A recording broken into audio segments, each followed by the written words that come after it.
Welcome to Relaxed Reddit Readings. Today we have 5 Reddit stories for you. Reddit stories that will make you question family, love, and loyalty. Story 1. My mother-in-law took my bedroom door off its hinges. So my mother-in-law took my bedroom door completely off its hinges while I was pregnant, and she thinks she's the victim here. Let me back up. My husband and I have been staying at his parents' place for about a month now. We're pregnant, we were supposed to close on a house, and the deal fell through at the last second. So here we are, crashing in his childhood bedroom, waiting for my husband to save up enough cushion before the baby comes, which means he's traveling for work constantly, leaving me alone with his parents most of the time. Now here's the thing nobody's mentioning when they hear this story. This is not my house. I get that. I'm a guest, and I try to act like one. But I still need boundaries, right? Like, being pregnant, exhausted, hormonal, and living in someone else's house is already hard enough without feeling like you have zero privacy. So apparently, my mother-in-law has been going through drawers, moving my things around, and just walking into the room without knocking, multiple times a day. I asked her, nicely, more than once, please knock first. She kept doing it anyway. So finally, I started keeping the door shut and locked when I needed a break. And that's when things got insane. She told her husband, my father-in-law, that I was being disrespectful and secretive, and get this, he actually took the door off its hinges. The entire door. Off the frame. So now I have zero privacy in a house that already feels like I have zero privacy. When I confronted them about it, they acted like I was the unreasonable one for wanting a locked door while pregnant in someone else's home. My husband was traveling when this happened, and when he found out, he was furious, but his parents are doubling down, saying I broke their trust first by locking them out. Now the whole family's split, half of them think I overreacted by locking the door, the other half think my in-laws are insane for literally dismantling a door. I just wanted 5 minutes to change my clothes or cry without an audience. Is that really so unreasonable?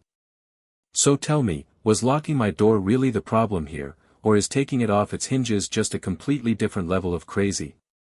If you're enjoying these stories, hit that like button and let me know in the comments which story you relate to the most. Story 2. My girlfriend's dad wants me to loan him thousands of dollars. So my girlfriend's dad just asked me for a massive loan, and now my girlfriend is mad that I said no. Let me explain. I'm 23, I've got a decent job since college, and I've been with my girlfriend for about 4 years now. We live together in a townhouse. Her dad, let's call him Frank, is self-employed, blue-collar guy, hard-working, but he was out of work for about a month recently because of some health issues. He's back on his feet now, working again. So last night, out of nowhere, Frank texts me, just says, call me. No context. So I call him, thinking maybe something's wrong, maybe someone's hurt. Nope. He wants to borrow a substantial amount of money from me. Not from his daughter, not from his wife, from me, his daughter's boyfriend of 4 years. He explains that because he missed a month of work, he's behind on some bills and he needs help catching up. I told him I needed some time to think about it, because honestly, this is a lot of money we're talking about, and I wasn't prepared for that conversation at all. When I told my girlfriend about it, she didn't react the way I expected. Instead of being shocked that her dad asked her boyfriend for a loan instead of asking her, she got upset with me for hesitating. She said Frank's practically family, that he'd do it for me if the situation were reversed, and that I'm being cold and unsupportive by not just saying yes on the spot. But here's my thing. I've worked hard for the money I have saved. I don't have some unlimited safety net, I built this myself. And beyond that, this isn't my dad. This is her dad, a man who, don't get me wrong, seems like a decent guy, but we're not that close. We see each other at holidays and family events, that's about it. Loaning that kind of money to someone I don't have a deep relationship with, someone who isn't guaranteed to pay it back, someone who could resent me if I ever had to ask for it back, that feels like a huge risk. And now my girlfriend is acting like I've betrayed the family by even hesitating.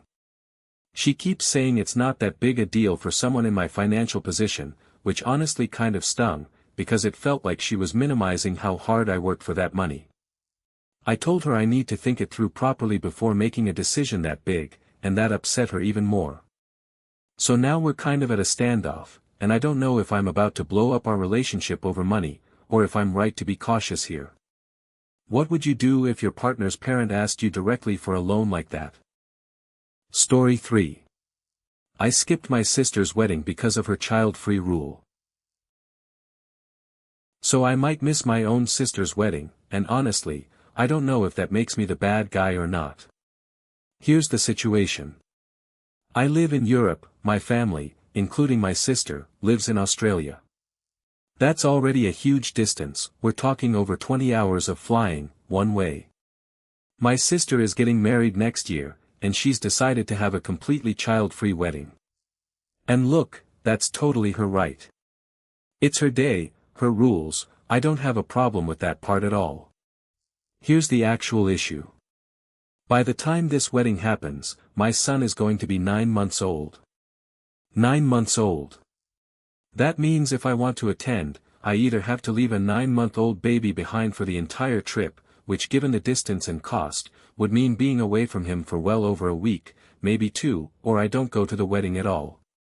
There is no realistic version where I bring him along and just have someone watch him in a hotel room in another country while I attend the ceremony. We don't have family there, we don't have a nanny lined up, and honestly, the thought of leaving my 9-month-old with a total stranger in a foreign country makes me sick to my stomach.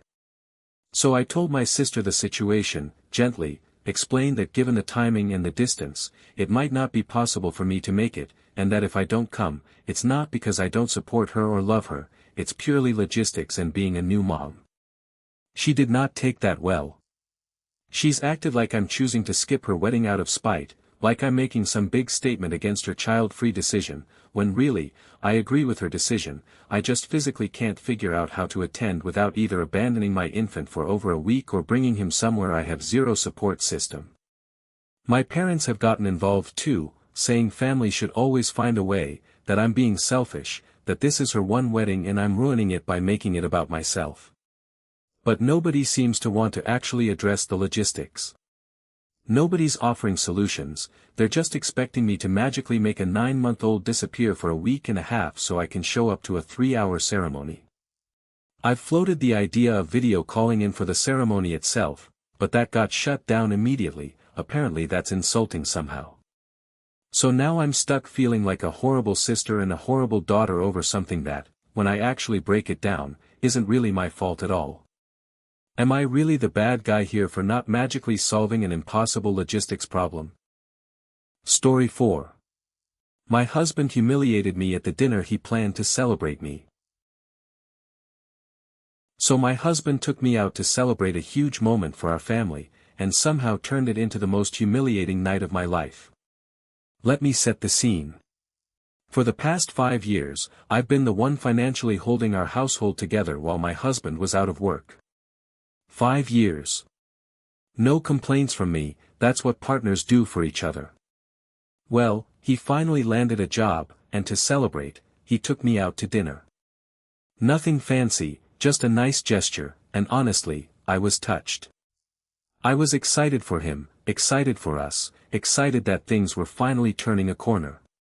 So we're sitting there, having a good time, and I accidentally knock over my drink. It happens, right? It's a table, drinks get knocked over, it's not a big deal. But instead of just letting it go, or even just calmly asking for napkins, my husband's first words were, quote, "That was an expensive drink." Not "Are you okay," not "Let's clean this up," just immediately pointing out the cost like I did it on purpose to punish his wallet. And I hadn't even taken a single sip yet. Then, and this is the part that really got me, he gets up, walks over to the bar, and announces, loudly, in front of other customers, "She spilled the drink, she spilled the drink, she hasn't even had a sip and she spilled the drink." Like he was reporting a crime. The staff, probably just trying to smooth things over, told him they'd have to charge extra for a replacement, and he made sure I heard every bit of that too. No napkins were offered to me the entire time. I just sat there with a wet table and a growing pit in my stomach while my husband loudly narrated my clumsiness to strangers like it was the most scandalous thing that happened all year. So obviously, I got quiet. My mood just tanked completely. This dinner was supposed to be about celebrating him finally getting back on his feet after years of me covering every single bill, and instead I spent the rest of the night feeling small and embarrassed over a spilled drink that cost, maybe $8. When we got home, he asked me why I was being so distant and sulky, acting like I'd ruined his celebration by not smiling through being humiliated in public. He thinks I'm overreacting over a drink. But it was never about the drink. So tell me, was I really wrong to be upset, or would that kind of public humiliation ruin your night too? Story 5. I refuse to give my little brother my Netflix password. So my little brother wants me to keep paying for his Netflix even after I escaped him and his dad, and people are actually telling me I'm the jerk for saying no. Okay, let me give you the background here. I'm 18, my mom is 52, and we just recently moved out of a pretty abusive situation. My mom's ex, who is my younger brother's dad, that household was not a healthy place to be. I'm not going to get into all the details because it's not really the point, but just know it was bad enough that leaving was necessary for both me and my mom. Now my 12-year-old brother stayed behind with his dad. For the past few months, while we were all still living together, I was the one paying for a Netflix subscription, out of my own money, my own job, the cheapest plan too, the one where only one device can watch at a time. I set it up, I paid for it every single month, and I let my brother use it because hey, he's a kid, I didn't mind sharing at the time. But here's the thing. This same brother, who did not treat me well at all while we were living together, was actually pretty nasty to me on a regular basis, sided with his dad during a lot of the ugliness, and generally made an already hard living situation even harder. Now that my mom and I have moved out and started fresh somewhere new, he's under the impression that I'm still going to keep paying for his Netflix. Like it's just a service he's entitled to forever, regardless of the fact that we don't live together anymore, regardless of how he treated me, regardless of the fact that this money comes out of my own paycheck for a job I work in between school. I told him no, I'm canceling it, or at the very least, he's not getting free access anymore since we're building a new life and every dollar counts right now.